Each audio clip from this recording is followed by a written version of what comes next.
الرحيم. وعن عابس بن ربيعة قال رأيت عمر بن الخطاب رضي الله عنه يقبل الحجر يعني الأسود ويقول إني لأقبلك وأعلم أنك حجر ما تنفع ولا تضر ولولا أني رأيت رسول الله صلى الله عليه وسلم يقبلك ما قبلتك. متفق عليه. الحمد لله رب العالمين والصلاة والسلام على النور المبين سيدنا مولانا محمد وعلى آله وصحبه أجمعين. أما بعد، بالسند المتصل أمامنا في كتابه رياض الصالحين قال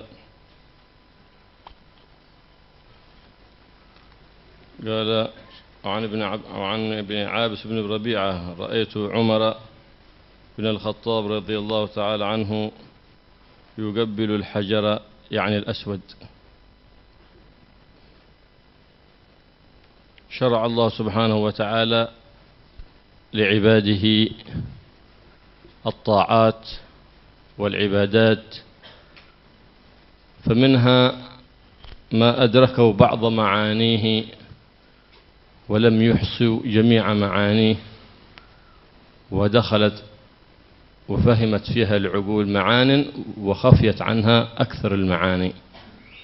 ومنها ما تعبد الله سبحانه وتعالى به عباده ولم يدركوا بعقولهم معنى لتلك العبادة، فتلك أعظم في كمال العبودية والرق لله سبحانه وتعالى.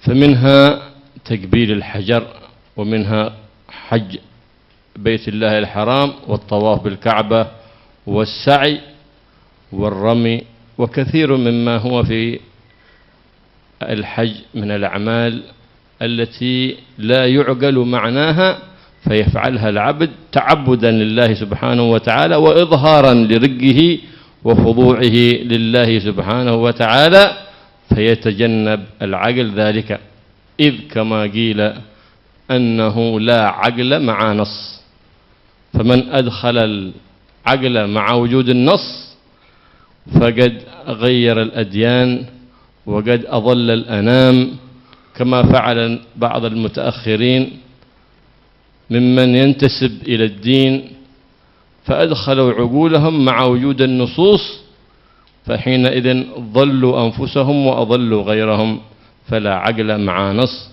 لكن ذاك تعبد الله سبحانه وتعالى بعباده ليقدموا عليه وهم في كامل العبودية حتى يكونوا بين يديه في اليوم الآخرة وهم مذعنين لما أذعنوا به في حياتهم في الدنيا. Allah Subhanahu wa taala membuat syariat, mengatur syariat ini ada yang bisa dicapai oleh akal manusia, sehingga mengetahui kandungan makna daripada ajaran atau perbuatan taat yang diatur oleh syariat tadi itu, ibadah yang diatur oleh syariat tadi itu. Tapi sesungguhnya kalaupun akal itu sudah mencapai, maka sesungguhnya ada ma'ani, ada makna-makna yang belum diketahui oleh manusia, karena lebih daripada itu yang Allah Subhanahu wa ta'ala aturkan kepada manusia. Tapi ada lagi yang tidak mampu akal manusia untuk mencapai. Kenapa kok kita diperintahkan ibadah demikian? Ketahuilah bahwa itu adalah satu ibadah yang sangat sempurna. Karena di situ Allah akan menguji kepatuhan seorang hamba terhadap Tuhannya. Bukan berarti manusia tadi itu patuh asal bisa diterima oleh akalnya, tapi manusia itu patuh karena hanya semata-mata perintah Tuhannya. Itu namanya ta'abbudi.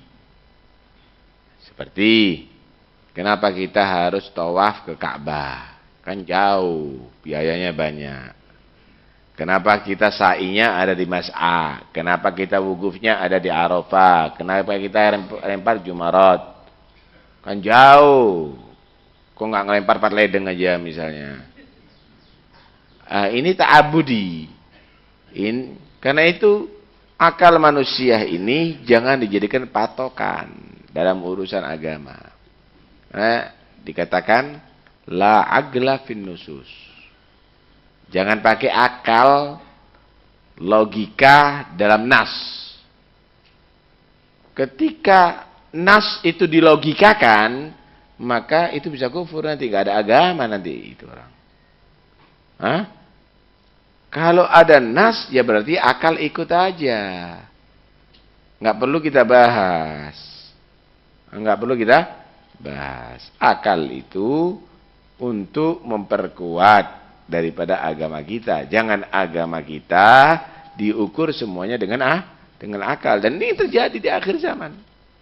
Lebih mengedepankan akalnya, logikanya, padahal itu adalah datang nas dari Allah Subhanahu wa ta'ala. Ini tidak benar. Ini adalah satu sikap yang salah. Bukan sifatnya orang mukmin.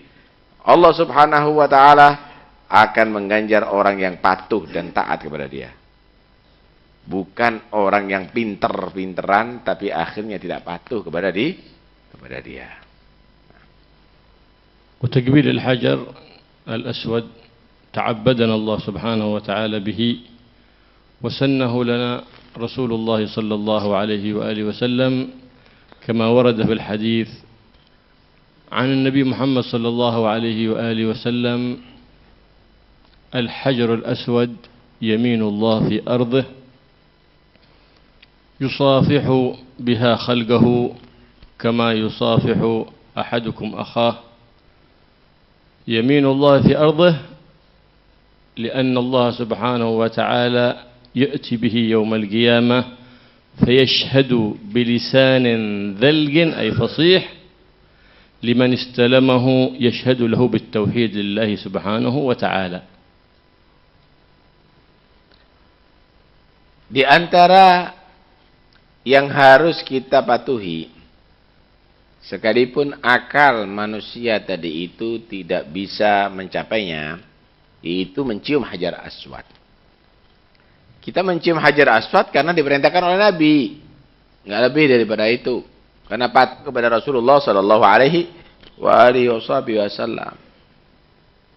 Dalam satu hadis, Nabi Sallallahu Alaihi Wasallam bersabda, Al-Hajarul Aswad yaminullah fi ardih. Hajar aswad ini tangan kanan Allah di bumi. Kalau kita perlu mencium tangan kanan, maka cium hajar aswad. Dalam arti kamu tadi itu sudah benar-benar menjadi orang yang dekat dan hormat kepada Tuhan kamu. Sama dengan kamu tadi itu bagaimana menghargai yang lebih tua atau orang yang terhormat di antara kamu. Nanti di hari kiamat, hajar aswad akan menghadap kepada Allah dengan bahasa yang jelas yang bisa dipahami oleh manusia, bahwa orang ini adalah telah melakukan perintahmu ya Allah, mencium aku atau memegang aku karena semata-mata patuh kepadamu.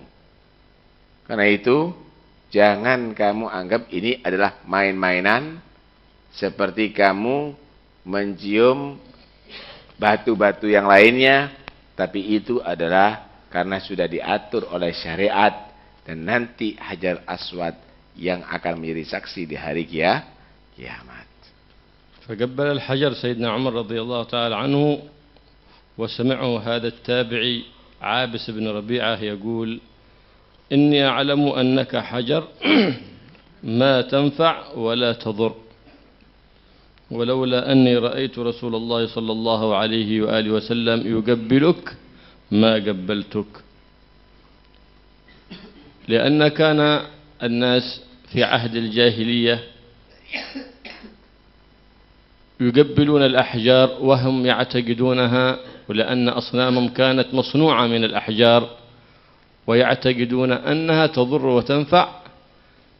فأراد سيدنا عمر أن يعرفهم، أن يقول لهم هذا تقبيل عبادة لله سبحانه وتعالى، لأن الحجر يمين الله في أرضه. وهناك حجر تقبيله معصية إذا أنت تتمسح أو تقبل صنما وتعظمه كتعظيم الله سبحانه وتعالى، فذاك استلام وتقبيل وتعظيم كفر بالله سبحانه وتعالى، حتى يتنبه الناس لهذه المسألة. فلهذا أراد أن يبين للناس ذلك، بما أنهم كانوا قريبي عهد بالإسلام، قريبي عهد بالجاهلية. فلهذا روى الحاكم رواية أخرى عن النبي محمد صلى الله عليه وآله وسلم أنه رأى سيدنا عمر بن الخطاب عندما قال: إنك حجر لا تضر ولا تنفع، ولولا أني رأيت رسول الله صلى الله عليه وآله وسلم يقبلك ما قبلتك. فقال: بلى يا عمر، إنه ينفع ويضر. قال: كيف ذلك يا أبا الحسن؟ قال: إن الله سبحانه وتعالى عندما أخذ العهود والمواثيق على بني آدم كتب ذلك في رق وألقمه الحجر الأسود، فهو يشهد لمن استلمه بالتوحيد يوم القيامة. Sayyidina Umar bin Khattab radhiyallahu anhu ketika mencium Hajar Aswad, maka Habis bin Rabi'ah mendengarkan Sayyidina Umar ngomong, Hajar Aswad, aku tahu kamu itu batu, tidak memberikan manfaat dan tidak memberikan madarat. Aku mencium kamu ini hanya karena sebab aku melihat Rasulullah mencium kamu. Kalau enggak, ada apa nam nyium-nyium inti gitu. Ini adalah satu sikap untuk supaya kita teliti dan jeli. Sekalipun orang-orang kafir itu mencium berhala-berhalanya sebagai penghormatan, tapi itu satu bentuk kekufuran. Kalau kita mencium Hajar Aswad, itu bukan bentuk kekufuran. Itu adalah justru bagian daripada iman. Kenapa? Itulah. Ada hal yang mungkin serupa tapi tidak sama. Ini dorongan iman, itu dorongan kufur. Jangan nanti akhirnya disama-samakan. Ini berarti sama dong. Mencium batu dan ini mencium batu. Lain. Ini mencium dasar iman, ini mencium dasar kufur. Karena itu ada perbedaan di sini. Ini dilakukan oleh Nabi. Ini sesuai dengan syariatnya Nabi Muhammad sallallahu alaihi wasallam. Ketika Hajar Aswad tadi itu dicium dan Sayyidina Umar ngomong begitu, ada riwayat Sayyidina Ali mendengar. Kata Sayyidina Ali, wahai Umar, innahu yanfa' wa yadur. Itu Hajar Aswad memberikan manfaat dan juga memberikan madarat. Kaifa dzalik ya Abul Hasan? Bagaimana bisa begitu? Wahai ayah Hasan, ayah Sayyidina Hasan. Kata Sayyidina Ali, lama akhadallahu al-mitsaq, ketika Allah Subhanahu wa taala mengumpulkan manusia sebelum Allah ciptakan daripada anak cucu Adam di Wadi Nu'man, dikumpulkan dan Allah Subhanahu wa taala mengikat janji, alastu birabbikum? Qalu bala. Mereka menyatakan, iya, engkau adalah Tuhan kami ya Allah. Maka diriwayatkan, dicatatkan di situ, ada di warga, ada di perjanjian dari itu, ada di kertas bahwa mereka menyatakan Tuhan kami adalah Allah. Maka dicerahkan kepada Hajar Aswad dan dimakan sama Hajar Aswad. Disitulah Hajar Aswad tadi itu memberikan manfaat dan memberikan madarat bagi orang yang datang ke situ, mengistilam dan mentakbir Hajar Aswad karena memenuhi janjinya. Dia percaya dengan Allah. Apa di doa untuk Hajar Aswad, wa wafa'an bi ahdik.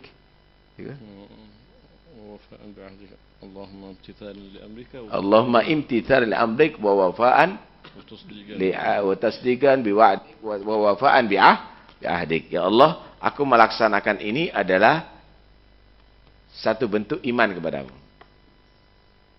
Kemudian satu bentuk kepercayaan terhadap janjimu. Dan satu bentuk untuk memenuhi ikatan janji kami yang menyatakan, yang engkau pernah menyatakan, alastu birabbikum qalu bala. Itu Hajar Aswad memberikan manfaat.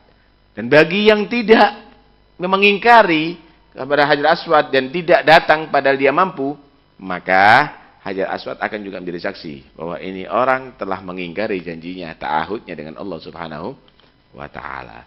Ini memberikan manfaat dan ini memberikan madarat. فينبغي للمؤمن عند تكبير الحجر أن يستحضر هذا المعنى وأنه يؤدي العهد الذي بينه وبين الله سبحانه وتعالى ويجدد العهد الذي عرفه بواسطة النبي محمد صلى الله عليه وآله وسلم وفي استلامه. وما هو ذلك العهد؟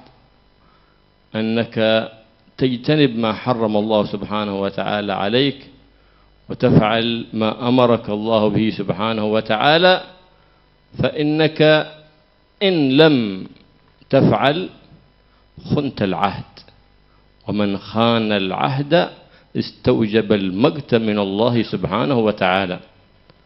فعلى الإنسان وعلى كل مؤمن عند تكبير ذلك الحجر أن يستحضر ذلك المعنى، وأن الله سبحانه وتعالى أنه يعزم عزما جازما أنه يؤدي جميع ما أمر الله ويجتنب جميع ما حرم الله، فيكون بعزمه ذلك موفيا بالعهد حتى يلقى الله سبحانه وتعالى وفيا فيفيه الله سبحانه وتعالى بوعده في جنة عدن عند مليك مقتدر. Manusia ketika mencium Hajar Aswad, hendaknya dia menistihdhar, menghadirkan dalam hatinya bagaimana dalam memenuhi janji terhadap Tuhannya. Karena itu setiap dia mencium Hajar Aswad atau mengistilam atau memberikan isyarat kepada Hajar Aswad, dia hendaknya memperbarui lagi janji terhadap Tuhannya. Apa janji terhadap Tuhannya? Kamu enggak maksiat kepadanya. Kamu akan patuh terhadap perintahnya. Kamu jauh dari larangannya. Ketika demikian kamu perhatikan janji kamu dan kamu jaga jika sampai melakukan pelanggaran, maka pantas kamu itu untuk dipenuhi janji Allah Subhanahu wa taala kepada kamu masuk surganya. Mendapat pahala besarnya. Ketika kamu tadi itu tidak melanggar janji tadi itu berarti kamu menjadi pengkhianat dong. Jangan kamu itu menuntut Ridwan. Jangan kamu tadi itu menuntut nanti untuk masuk surga Allah. Namun kamu tidak menjaga janjinya terhadap Tuhan kamu berkhianat terhadap Tuhan kamu. Ada perjanjian, berarti ada yang dikatakan orang menjaga perjanjian dan ada juga dikatakan pengkhianat daripada janji terhadap Tuhannya. Jangan menjadi pengkhianatnya, tapi menjadilah orang yang wafi, yaitu yang menjaga memenuhi janji terhadap Tuhannya. ولكل جسم هالة تحيط بكل جسم. هذه الهالة أكسبها الله سبحانه وتعالى طاقة عظيمة وتتفاوت في الأجسام، وأكسب الله ذلك الحجر الأسود الذي هو حجر من الجنة وكان من ياقوت أبيض، فما كثر التمسح به وسودته ذنوب بني آدم. هذا أكسبها الله سبحانه وتعالى هالة عظيمة وطاقة عظيمة، فكل من استلمه وقبله تعود عليه في جسمه طاقة عظيمة فيكسب بها همة ونشاطا. لهذا كان السنة أن يبدأ في طوافه بتكبير الحجر واستلامه. Pada setiap halah, setiap keadaan manusia itu ada sangat pengaruh pada kejiwaan manusia ya. pertanyaannya, kenapa kok harus kita ini mencium Hajar Aswad? Karena sebenarnya juga akan berpengaruh kepada semangat kita. Kita ini dalam mencium Hajar Aswad, Allah akan berikan semangat dan kemampuan kita untuk bisa melaksanakan ibadah tawaf itu nanti. Karena itu kita ditasyrik memulai tawaf harus dengan mencium Hajar Aswad atau istilam atau isyarah, harus dari Hajar Aswad. Karena pasti ada energi yang Allah berikan itu nantinya kepada kita. Jadi luar biasa. Belum lagi nanti Hajar Aswad akan menjadi saksi nanti di hari kiamat. Ini Hajar Aswad sebenarnya enggak aswad dulunya. Batu dari surga. Yakut dari surga yang putih. Cuma karena tangan-tangan manusia yang banyak dosa ini, yang megang, hitam jadinya. Nah, karena itu, kita harus menghargai itu karena Islam menghargainya. Islam memuliakannya. Wajib kita hormati, itu termasuk hurumatillah dan syairallah. ولهذا كان الحبيب الأعظم صلى الله عليه وآله وسلم تحقق ya. هذا كان النبي صلى الله عليه وسلم عند ابتداء طوافه أول ما يستقبل الحجر وكان يعمل 3 أشياء. أولا استلامه باليد 3 سنة. ثانيا تقبيله بالشفتين 3 سنة. ثالثا السجود عليه بالجبهة 3 سنة. وكان صلى الله عليه وآله وسلم يفعل ذلك في كل طوفة سنة. فسن لنا النبي صلى الله عليه وسلم ذلك حتى لأنه قال خذوا عني مناسككم، فكان يتبعون النبي صلى الله عليه وسلم في جميع أموره ما دخل وعرفوا حكمته وما لم يعرفوا حكمته تسليما للشارع صلى الله عليه وآله وسلم. Karena itu Nabi SAW berikan contoh kepada kita. Bagaimana cara kita bertawaf harus mulai dengan Hajar Aswad. Sunnah istilam 3 kali. Kemudian dicium dengan bibir 3 kali. Kemudian sujud 3 kali. Dan itu dilakukan pada setiap putaran tawaf oleh Rasulullah SAW. Ya kalau sekarang ya repot ya. Dan Nabi SAW mengatakan khudu anni manasikakum. Ambil cara dalam nusuk kamu sebagaimana aku perbuat. Sebagaimana aku laksanakan.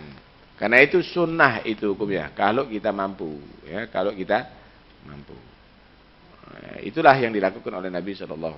هذا يقول في النبي صلى الله عليه وسلم في إحرامه بالحج لبيك اللهم بحجة تعبدا ورقا، لأننا الحج هذا خالص التعبد لله سبحانه وتعالى.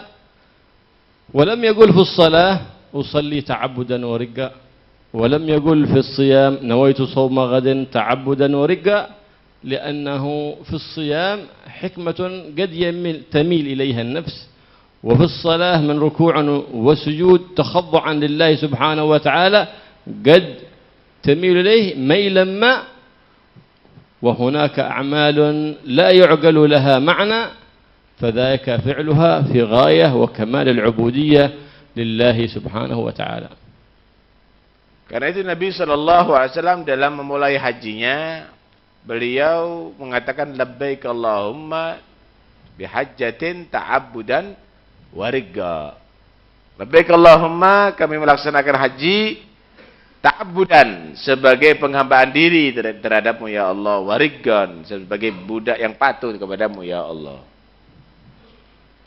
Kalimat ini ta'abbud. Kenapa kok tidak kita ketika sholat usolli sholatul duhri ta'abbudan wariga? Kenapa kita tidak puasa nawaitu sauma qadin min Ramadan ta'abbudan wariga? Karena seperti puasa misalnya. Ada orang itu memang senang tidak makan karena untuk mencegah diri dari kencing manis misalnya atau yang lainnya. Kelihatan masih hikmahnya puasa tadi itu ternyata begini. Sholat itu masih kelihatan ada ruku, ada sujud. Oh, ini menunjukkan bagaimana kita bersikap tertawaduk terhadap Tuhan kami. Tapi kalau haji ini apa gitu loh. Hikmahnya itu, nah disinilah Nabi SAW menyatakan kami melaksanakan haji ta'abbudan wa rigga sebagai hamba yang patuh dengan ajaranmu ya Allah. Wes, titik. Nggak usah banyak komentar. Ta'abbudan wa rigga. Begitu. Jadi betul-betul ini pelaksanaan tanpa menggunakan akal dan logika sama sekali. Ya. فكل من قصد بيت الله الحرام سبحانه وتعالى وقبل الحجر الأسود في الكعبة فقد زار الله سبحانه وتعالى في بيته فإذا وفقك الله سبحانه وتعالى لزيارته في بيته ووفقك للوفاء بعهده من المواثيق لقوله سبحانه وتعالى يا أيها الذين آمنوا أوفوا بالعقود إذا وفقك الله سبحانه وتعالى فإنه يهيئك لزيارته يوم القيامة ويهيئك لرؤيته لأنك لا تستطيع أن ترى مولاك في هذه الدار الفانية بالعين الفانية إلا أن تراه بالعين الباقي الذي يخلقها الله سبحانه وتعالى لك فلا ترى الباقي إلا باقية عين باقية وعين فانية لم تتهيأ لرؤية مولاها فإنك زرته تعبدا ورقا في بيته فحق على المزور أن يكرم زائره إن جاءه وافيا بعهده ولم يخن العهد فإذا جاءه يوم القيامة هيأه لرؤية مولاه سبحانه وتعالى فذلك من إكرام المزور لزائره فإكرام الله سبحانه وتعالى لعبيده بتوفيقهم في الدنيا لطاعته وإكرامهم في الآخرة برؤية مولاهم سبحانه وتعالى التي تضمحل عندها نعيم الجنان فلا لذة أعظم من ذلك ولا لذة أعظم في الدنيا من رؤية الحبيب الأعظم صلى الله عليه وآله وسلم.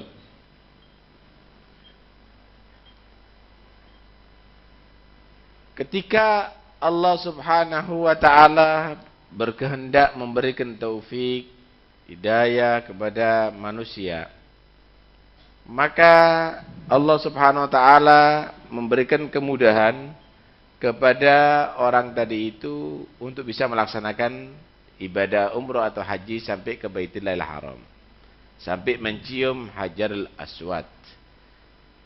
Itu adalah pertanda bahwa orang tadi itu telah mendapatkan perhatian khusus daripada Tuhannya. Berarti orang tadi itu telah melaksanakan janji terhadap Tuhannya. Dan Allah berfirman, ya ayyuhalladzina amanu aufu bil uqud. Penuhi itu janji-janji kamu. Maka sebagaimana dia tadi itu berupaya, berusaha sampai ke Baitullah, nanti di hari kiamat Allah pun memperkenankan untuk hamba tadi itu bertemu dengannya. Dan Allah ridha kepadanya. Dia mau mencium Hajar Aswad dari daerah yang jauh, maka dia pun akan mendapatkan perhormatan khusus nanti di hari kiamat daripada Tuhan ya Allah.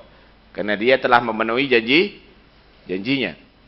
Nikmat Allah di dunia dengan Allah memberikan taufik dan hidayah kepada manusia tadi itu untuk berbuat taat kepadanya. Nikmat Allah ada di surga yang mengalahkan segala kenikmatan surga, yaitu hamba tadi itu diizinkan untuk berziarah kepadanya dan menemuinya dan Allah ridha kepadanya. Ketahuilah bahwa mata manusia di dunia tidak akan bisa dapat memandang Tuhannya. Kenapa? Mata ini adalah faniyah. Mata ini adalah yang bahkan akan binasa, akan dimakan cacing tanah. Nggak mungkin. Kecuali Nabi Muhammad SAW. Mata nanti ada di surga, Allah bentuk lain. Karena mata itu bahagia, kekal. Karena itu mata tadi itu akan dapat bertemu dengan Tuhannya nanti di hari kiamat. Dan itulah nikmat yang tertinggi yang Allah berikan kepada penghuni surga Allah Subhanahu wa taala. Semoga kita mendapatkan derajat itu semuanya dan dijadikan oleh Allah taala menjadi hamba wujuhun yaumaidin nadhirah ila rabbiha nadhirah. Amin ya rabbal alamin. Kemudian ada sedikit tambahan mungkin dari saya. Tadi kan Sayyidina Umar menyatakan apa? Aku mengetahui kamu wahai batu tidak memberikan manfaat dan tidak memberikan madar. Tapi aku melihat Rasulullah cium kamu, tak cium kamu. Dengarkan baik-baik. Aku melihat Rasulullah mencium kamu, tak cium kamu. Penekanannya di sini ada di mana? Ciuman Nabi di Hajar Aswad akhirnya dicium sama Sayyidina Umar. Kenapa? Sayyidina Umar ingin mengambil bekas ciuman Rasulullah ini. Paham ya? Aku melihat Nabi mencium kamu, tak cium kamu. Kenapa? Karena di situ ada bekas ciuman Nabi Muhammad.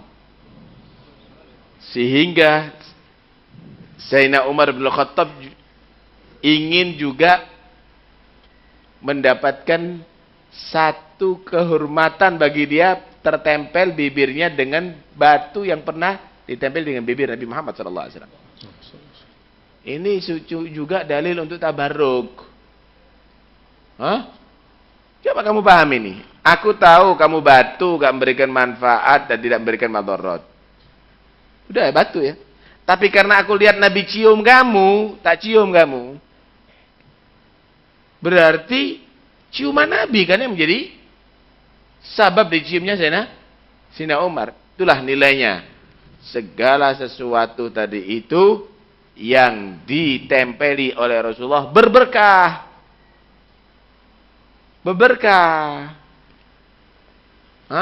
Karena itu jangan dianggap kalau orang itu cari berkah tadi itu adalah syirik. Ya berarti syirik dong Sayyidina Umar. Karena itu penekanan di sini adalah takbilul hajar. Menciumnya Hajar Aswad dari itu. Itu adalah karena takbilun Nabi SAW dalikal hajar. Karena Nabi mencium itu adalah batu. Barakah jadinya. Ini tabarruk daripada atarnya Rasulullah SAW. Enggak pernah dibaca. Walau qalilan.